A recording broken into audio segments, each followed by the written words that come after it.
Bonjour à tous, j'espère que vous allez bien. Bienvenue sur le plateau Instant Témoignage. Ce matin, de façon spéciale, vous le constaterez avec moi, nous avons des invités spéciaux qui viendront donc pour témoigner, pour nous raconter ce que le Seigneur a fait dans leur vie. Et tout ceci sera donc assuré par nos équipes techniques. Merci d'être en notre compagnie, merci de rester fidèle toujours à la télé qui transforme. Bienvenue sur le plateau Instant Témoignage.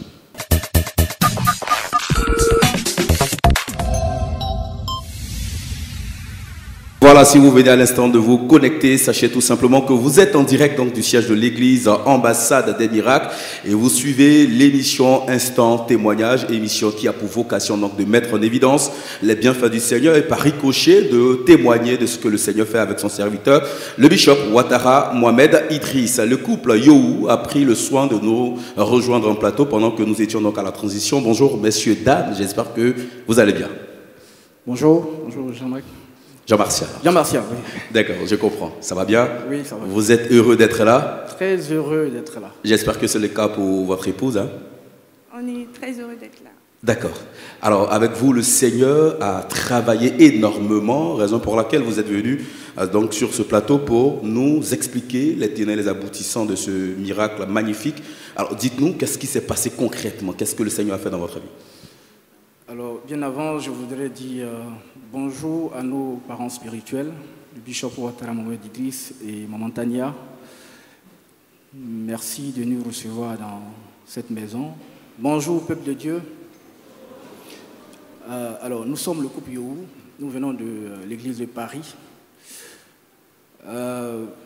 Dieu a fait beaucoup de choses dans nos vies au travers du ministère de notre Père, le bishop Ouattara Mohamed Idriss. On ne pourra pas tout détailler, on va prendre quelques points essentiels, des points poignants, parce que l'histoire a commencé depuis 2021, nous sommes en 2023.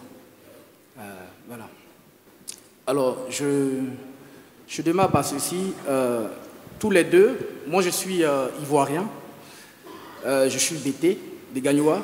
Ma femme est congolaise de Brazzaville. Nous nous sommes rencontrés à Paris, dans une église, je tairai le nom volontairement. On s'est rencontrés dans un département, enfin dans l'église, et on s'est vu ensemble dans un département, et on s'est rapprochés.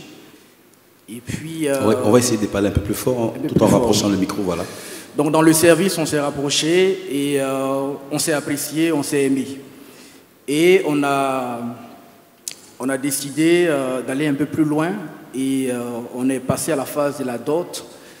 Moi, je n'avais pas de parents à Paris. J'avais un parent qui était aux États-Unis, que j'ai envoyé au Congo-Brazzaville. Nous sommes restés à Paris, on a fait la dot au Congo-Brazzaville chez ses parents. Je passe rapidement sur ces points-là parce que ce n'est pas les plus importants. Ensuite, bien avant la dot, sa mère décède. Voilà. Sa mère décède. Sa mère était malade, sa mère décède. Et puis après, on se rapproche et on fait toutes les phases de la dot. Et en 2019, on se marie, elle et moi. Et... tout a commencé à partir de l'année 2000, à partir de notre mariage. D'accord. Tous les deux, nous sortons de familles idolâtres. Nos parents adorent les serpents. Nos parents adorent des arbres. Ils adorent des morts. Ils ont fait des alliances avec la lune, les eaux. Et on n'avait pas forcément tout le panorama de ce qu'ils ont fait, ni les conséquences de ces choses-là. Mais c'est à partir de notre mariage que tout s'est déclenché. D'accord. Alors, pendant la lune de miel, ma femme tombe enceinte. Et à partir de là, pendant sa grossesse... on sent tout de suite que vous étiez impatient hein, oui. Donc, de vivre cette lune hein, de miel. Ça, effectivement. Raison pour laquelle tout de suite elle prend la grossesse là-bas. Oui, pendant la lune de miel. Tout était planifié. C'est ça. D'accord.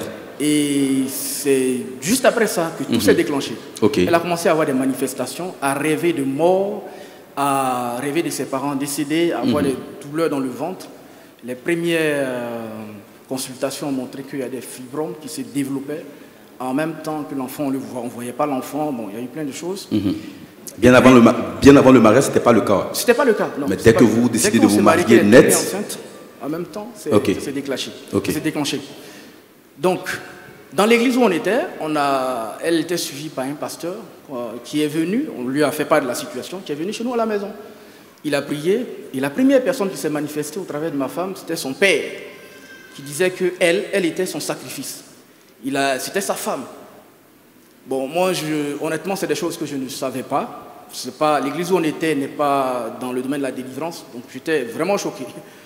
Je priais en langue, je cherchais de toutes mes forces d'essayer de faire quoi que ce soit, mais c'était au-dessus de moi. Et le pasteur qui a vu ça, je pense qu'il a été un peu dépassé par les événements. Ce que je veux préciser ici, c'est que son père dit quel est son sacrifice et qu'elle est sa femme. Pourquoi? Parce que, en fait, dans leur famille, c'est plus tard dans la délivrance qu'on a su ça, son grand-père était marié à 4 femmes. Et dans leur famille, ils adoraient un serpent. Et chaque année, ils avaient à offrir une femme, la femme du chef de leur organisation, à ce serpent-là. Il a offert ces 4 femmes. Waouh. Et l'héritage a été donné à son père, qui est le premier fils de la famille. Et lui, il a fait sacrifier sa mère. C'est comme ça qu'on s'est rencontrés dans la prière, par rapport à sa mère qui était malade. Donc il a sacrifié sa mère. Et n'ayant plus de femme, il avait une seule femme, ce qu'il a fait, il a marié sa fille spirituellement pour pouvoir l'offrir en sacrifice. D'où l'expression de « c'est mon sacrifice ». Voilà, donc on a continué à appeler le pasteur à chaque fois qu'il avait des manifestations. Arrivé à un certain moment, ils nous ont dit que c'est nous qui n'avons pas la foi. On va rapprocher le micro. C'est nous qui n'avons pas la foi et que ma femme avait de l'amertume vis-à-vis de son père par rapport au décès de son papa et que voilà, on n'a pas suffisamment foi en nom de Jésus-Christ, que ça c'est des choses qu'il fallait que nous on arrête de les appeler pour ce genre de situation. Pourtant, elle avait des oppressions. Je vous assure que quand ces oppressions commencent, elle dit « Je sens que mon âme est en train de sortir de moi. Quelqu'un tire mon âme à l'extérieur de moi. » Elle hurlait, elle criait. Et moi, honnêtement, c'est des choses, ça faisait peur en tout cas. C'est cela. Je sens la mort, je sens l'odeur de la mort. Elle crie, je ne savais pas quoi faire. J'écoute le point. En fait, donc on a cherché des solutions. Une nuit, je me rappelle bien. Donc finalement, l'église où vous étiez n'a pas pu régler le problème. Ils n'ont pas réglé le problème. Ils vous ont juste dit que vous n'avez pas assez de foi. Mis de côté. Ils nous ont cela. dit, bon, c'est nous qui avons un problème. C'est ça. Voilà. Donc on l'a pris sur nous. Et moi, une nuit, j'étais en prière. J'ai prié en français. Je parle anglais, j'ai prié en anglais. J'ai prié en langue jusqu'à tard dans la nuit. C'est cela. Je n'avais même plus de force quand je priais en langue. Et le lendemain matin, je me suis endormi comme ça, sur la table. Et le lendemain matin, ma femme, quand les oppressions sont passées, parce que je ne savais même pas, plus à quel sein se vouer en fait. C'est clair. On cherchait une solution. Et le lendemain qu'elle s'est réveillée, elle allait sur Internet, sur Facebook, c'était en 2021. Elle a vu sur Facebook que le bishop Ouattara Mohamed Idriss était à Paris pendant la période de Covid. C'était sa dernière semaine. Donc on allait directement, on a choisi, c'est comme ça qu'on l'a connu d'ailleurs. Donc on a choisi. C'était la toute première fois. Hein. Oui, on a eu foi en l'homme, on a vu les vidéos, on a eu foi en l'homme, on a dit que celui-là, vraiment, ça, il peut nous aider. Il a des enseignements qui vont avec la situation que vous traversez. On n'a plus le temps de regarder. Et on est parti au séminaire qu'il organisait à Paris. On a trouvé l'adresse à Paris, on ne savait pas où c'était, on est allé. Et là-bas, il a prié pour ma femme, et les esprits se sont manifestés. Il nous a conseillé de venir au camp des prières, ici à Abidjan. Et après, il est parti, et là-bas, on a aussi pris le contact du call center. On a contacté le pasteur Dolé, on remercie au passage, qui nous a... En fait, quand il a commencé à prier, il a vu la manifestation des esprits. C'était extraordinaire parce que non seulement son père se manifestait en elle, mais toute la famille, ses frères, ses sœurs, quand on chasse l'un, l'autre se manifeste. On chasse l'un, l'autre se manifeste. Et après, les esprits partent, mais ils reviennent. Il nous a fait comprendre que ça, c'est des hôtels. Et de là-bas, il nous avait conseillé de bâtir des hôtels. On est rentré dans quelque chose de très grand. Wow. Et on a commencé, de là-bas, on a bâti un hôtel. Il nous a parlé d'un hôtel de combat et un hôtel de règne. C'est ce qu'on avait sur nous, on a agi en même temps. Et on est retourné voir le pasteur Bekia, qui est le pasteur établi à Paris. Il nous a conseillé également de venir à Paris. Donc on a pris la décision de venir à Abidjan, au camp des prières. C'est ce qu'on a fait. On est venus tous les deux ensemble avec notre fille. On est venus au camp des prières. On a bâti des hôtels, on a fait le camp des prières. Et pendant ce camp des prières, pendant une semaine, et pendant ce camp des prières-là, les esprits ont dit quelque chose. C'est-à-dire qu'ils disent que la dot qui a été faite là-bas, au Congo-Brazzaville, n'a pas été acceptée par son père, parce qu'elle était déjà mariée. Donc ça n'a pas été accepté. Donc, bon, nos parents spirituels qui sont férus à la délivrance et les pasteurs, ils nous ont dit qu'il fallait faire une équivalence. Ce qu'on a donné là-bas en dot, il fallait le faire ici, en même temps, devant le bishop. C'est ce qu'on a fait. Un principe spirituel. Voilà, un principe spirituel, justement. Donc on a donné l'équivalent de ce qu'on a donné en dot là-bas.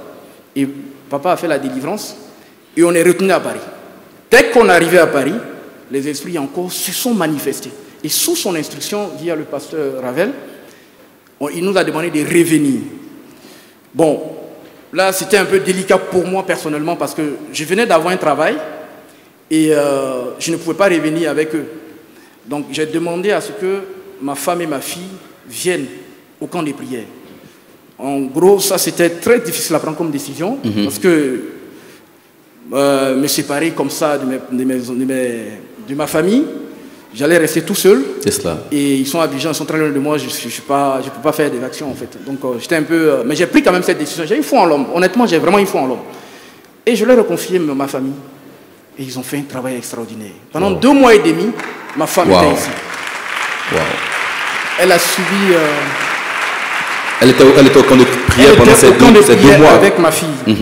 Elles sont restées là pendant 2 mois et demi. C'est cela. Papa a fait plusieurs interventions sur elle pour chasser les esprits, pour sa délivrance. Le pasteur Ravel également a fait un travail énorme de suivi. Et juste parce que je ne pourrais pas tout raconter, mais je vais vous donner un élément. C'est qu'elle est arrivée ici le 25 mai 2021. C'est bien ça. Voilà. Elle est arrivée et depuis l'aéroport, les oppressions ont commencé. Ils l'ont récupérée à l'aéroport jusqu'à ce qu'elle vienne au camp des prières. Et là, dès 23h à 3h du matin, le pasteur Ravel a fait une délivrance. Il a travaillé, il a prié, les esprits s'en vont. Enfin, je ne sais pas, mais en tout cas, moi j'avais la vidéo. C'est cela. C'était là-bas. Mais franchement, c'était énorme. Il a prié longtemps.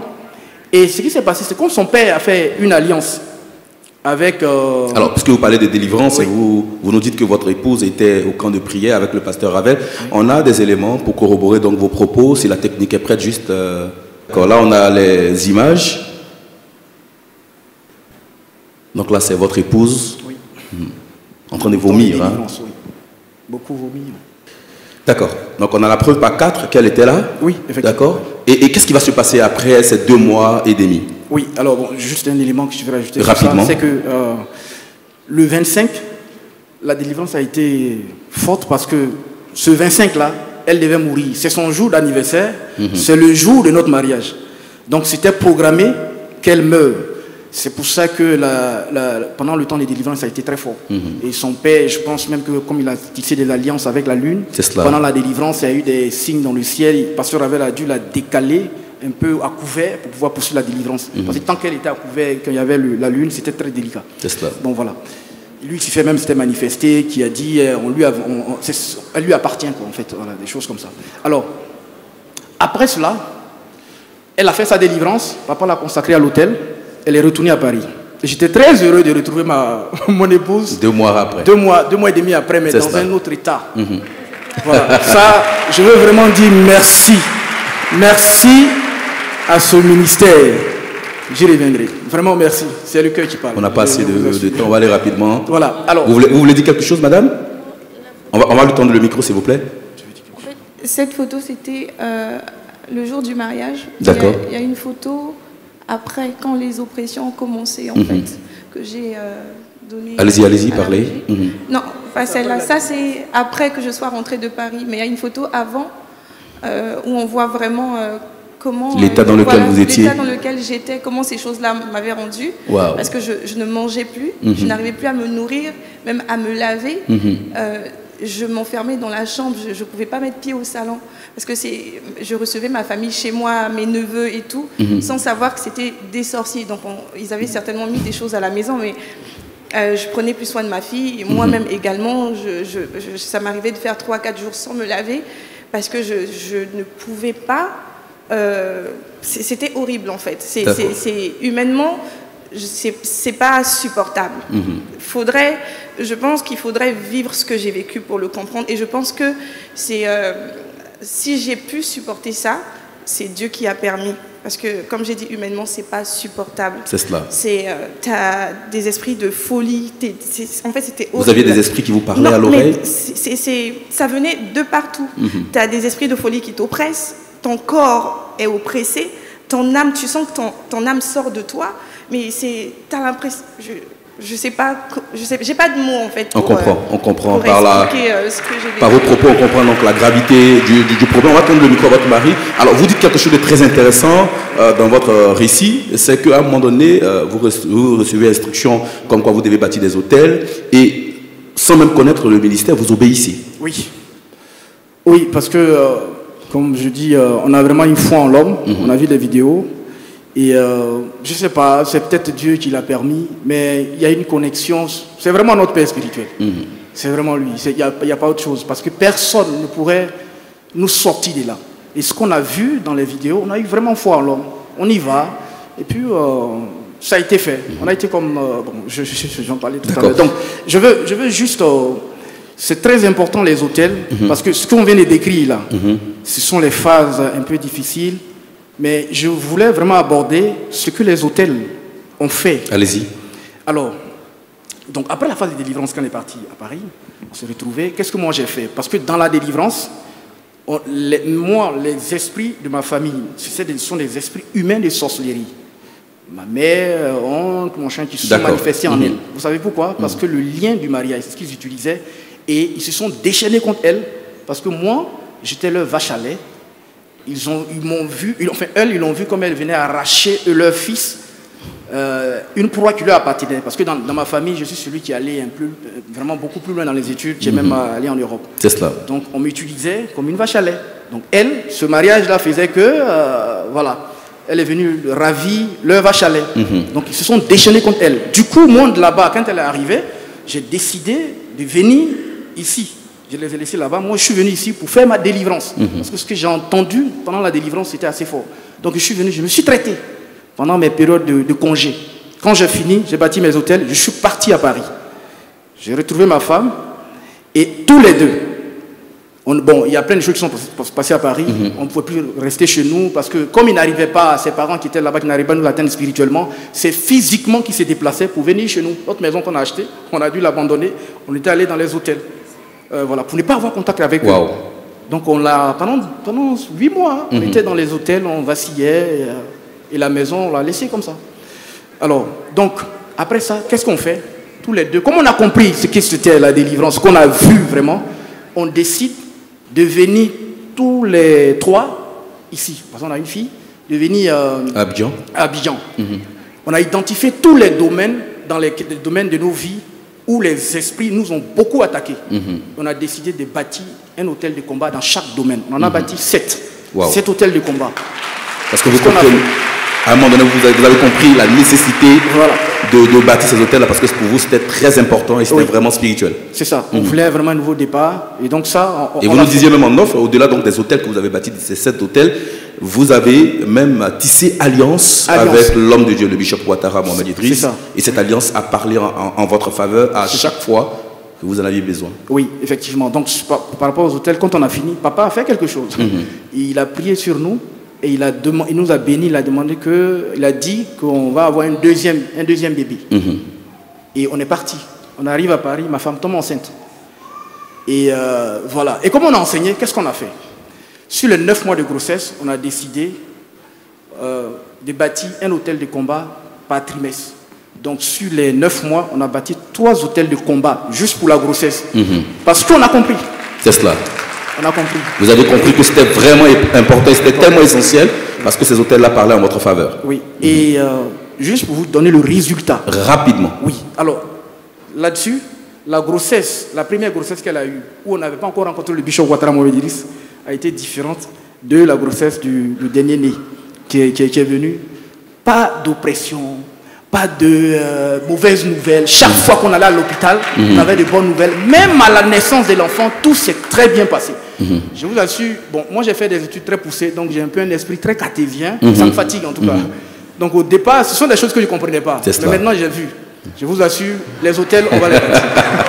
Vous avez vu, vous avez cru, et aujourd'hui ces hôtels-là parlent en votre faveur.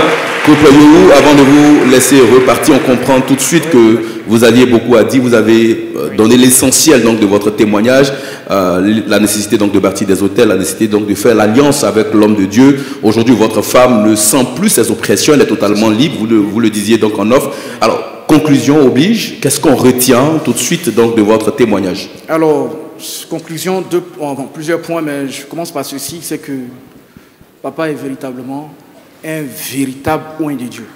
Ça, j'en suis convaincu. C'est énorme. C'est énorme. Son ministère est grand dans le sens où son ministère nous dégage de tout ce que nos parents ont fait et nous repositionne dans la manifestation de notre destinée. C'est cela. Ça, c'est très important.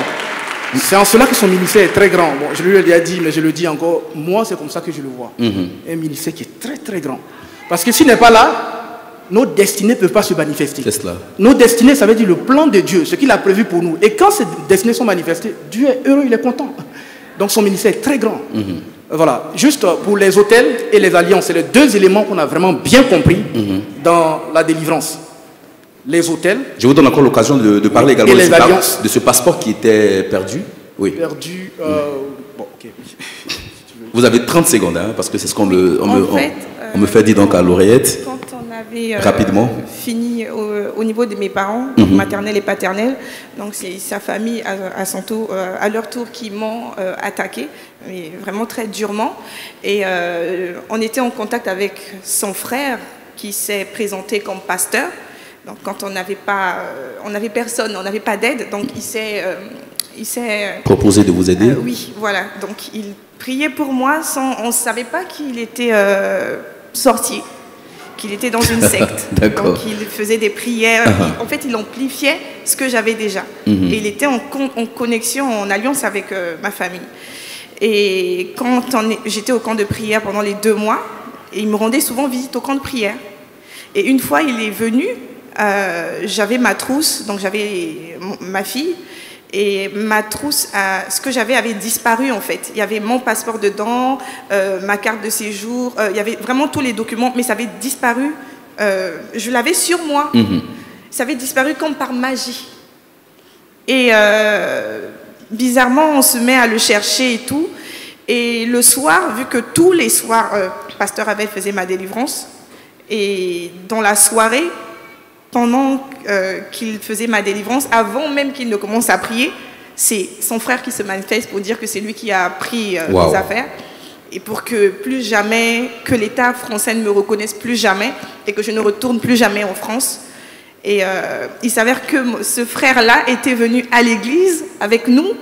Donc, en fait, il expliquait qu'il était venu épier un peu l'église, voir comment ça fonctionne, comment on pratique la délivrance, comment ils font pour chasser les esprits. Et ça a été très dur. Il a été vraiment, vraiment coriace. Je pense que papa, ce jour-là, il a dû se fâcher pour dire assez, c'est assez en fait. Et c'est ce jour-là qu'on les a vraiment dégagés, mais vraiment définitivement. Ils ne sont plus jamais revenus. Et on a bâti un hôtel par rapport à ça pour racheter l'action qu'il avait posée, parce que dans la délivrance, il disait qu'il avait déposé mes papiers sur un hôtel pour que ma vie soit rayée en fait. Donc il fallait mettre l'équivalence de ce qu'il avait fait. Un sacrifice à l'hôtel. Voilà. Et c'est ce qui a été fait. Et par la suite, j'ai dû faire une démarche à l'ambassade de France qui m'a accordé le visa pour que je puisse retourner en France. Et ça a été fait avec une facilité incroyable. Amen. Merci beaucoup, Kopoyou. On sent que vous avez beaucoup à dire. On aura d'autres occasions, d'autres émissions avec l'émission Un peu loin avec, où nous aurons donc la possibilité d'écouter en long et en large donc ce témoignage, tout ce dont vous avez pu parler ce matin. Vous aurez donc l'occasion de nous expliquer tout cela à nos différents téléspectateurs de la télé qui transforme. Rapidement, 10 secondes pour terminer. Alors, je voulais juste dire merci à nos parents spirituels. Ça, c'est très important. Parce que tout ce qu'on a subi, il faut dire merci. C'est très important. Donc, vraiment, merci, papa. Merci, maman, pour votre ministère. Et en fait, Jésus, vous savez, je me permets, parmi ses disciples, il y a 2 de ses disciples qui coïncident, qui sied bien à notre histoire. C'est qu'il y a Pierre, celui qui avait une grande foi. Il a marché sur l'eau, c'est le seul d'ailleurs. Ensuite, il y a Thomas, qui lui, tant qu'il n'a pas vu, ne croit pas. Nous, on a fait les deux. On a d'abord eu foi en l'homme, on est allé vers lui et on a vu ce que son ministère a fait. Donc nous, on croit en l'homme et on a vu et on va continuer de voir. Voilà, donc c'est ça que je voulais dire. En tout cas, merci beaucoup. Et d'ailleurs, vous faites bien de le faire ainsi parce que la Bible nous enseigne tout simplement que si nous voulons réussir dans la vie, si nous voulons sortir donc de ces affres, ces affres que cause l'ennemi dans nos vies, il faut simplement croire donc au prophète de l'Éternel et vous faites bien aujourd'hui. Raison pour laquelle vous êtes sur notre plateau et on sent totalement que vous êtes guéri, que vous êtes à l'aise, que tout va bien dans votre vie. Merci, couple Yohou, d'être passé sur notre plateau. Malheureusement, d'accord, allez-y rapidement. J'aimerais juste remercier les parents, remercier maman et papa qui m'ont accueilli, ouvert les bras, parce qu'ils ne me connaissaient pas. C'est cela. Et je me souviens que maman Tania, elle m'a demandé, mais pourquoi tu es ici? C'est la première fois qu'elle me voyait. Et je lui ai dit, il y a mon père qui veut me sacrifier. Et la seule parole qu'elle m'a dit, c'est, il n'arrivera pas, tu ne mourras pas. Et elle a dit de manière tellement calme, et c'est comme si pour elle c'était rien du tout. Et moi je me disais, mais est-ce qu'elle mesure l'ampleur? Elle mesure ce que je vis, mais c'est tout ce qu'elle m'avait donné comme parole. Mais elle avait tellement cette paix, ce calme. Et c'est la même parole que papa m'a toujours dit également. Il avait cette certitude. À chaque fois il me disait, ils ne vont pas arriver, toi tu ne peux pas mourir. Mais il était tellement certain, je peux pas, c'est une certitude, c'est comme si Dieu lui avait dit que je ne mourrais pas. Donc, et pourtant ça continuait, ça persistait malgré les actions qu'on posait. Je me disais, mais quand est-ce que ça va s'arrêter? Est-ce qu'un jour j'aurai une vie normale? Mais à chaque fois papa me disait, toi tu ne peux pas mourir, parce que après j'avais des pensées de suicide parce que j'en avais marre. C'est la seule parole, c'est la même parole que maman m'a dite et papa avait cette certitude, mais à chaque fois qu'il me voyait, c'était la même paix, tu ne peux pas mourir, ils ne t'auront pas, c'est pas possible. Et c'est sur cette parole que je m'appuyais et ça a créé en moi cette foi. Et je dis merci à papa et à maman qui aujourd'hui m'ont adopté. D'ailleurs, c'est les seuls parents que j'ai aujourd'hui, vu que nous avons coupé contact avec toute la famille.